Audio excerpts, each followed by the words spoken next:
म्हणजे आजच्या काळातला पत्रकार आहे. आणि आत्ता तुम्हाला कदाचित प्रश्न पडला असेल की ते आपण वाघ का नसत आले. तर आपण या बातम्या नेहमी वाचतो की जंगलात अमुक ठिकाणी वाघ दिसला, परिसरामध्ये या वस्तीत वाघ दिसला वगैरे. तर असा वाघ जेव्हा दिसतो एका विशिष्ट परिसरामध्ये, तर त्या गोष्टीचं राजकारण कसं केलं जातं वाघ दिसण्याचं, आणि त्याच्यामध्ये काय काय असतात.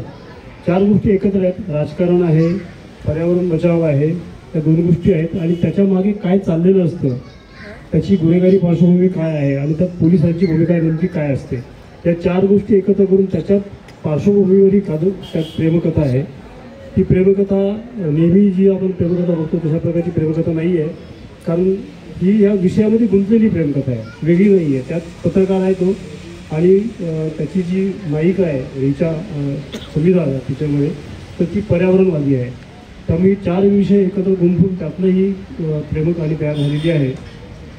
आणि आपण जेव्हा एखादी बातमी टी व्हीवर येताना बघतो तर त्या बातमीमध्ये 2 वेगवेगळे हेतू असू शकतात. एक हेतू स्पष्ट जो आपल्याला दिसतो केवळ बातमीसाठी बातमी, आणि दुसरा हेतू अनेकदा असं की जी बातमी घडवली जाते, तर ती बातमी का घडवली जाते, त्याच्यामध्ये काय कारणं असतात हे तुम्हाला वेगळं सांगायची गरज आहे. तुम्ही त्या सगळ्या सिस्टीमचा भाग आणि तुम्ही जाऊन बघता सगळं.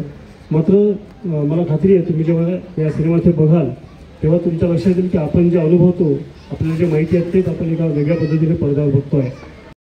सला ते सला नाते हा चित्रपट जो 7 फेब्रुवारीला सर्व महाराष्ट्रातल्या थिएटर्समध्ये रिलीज होतो आहे, त्या चित्रपटाचा मी दिग्दर्शक आहे.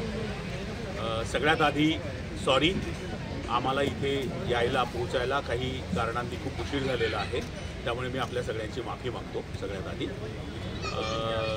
परंतु आमच्या दृष्टीने तुम्ही तितकेच महत्त्वाचे आहात, म्हणून थोडा जरी उशीर झाला असला आणि तुम्ही चित्रपटाचा टीझर आज 10 जानेवारी रोजी केंद्रीय मंत्री आणि आपले लोकनेते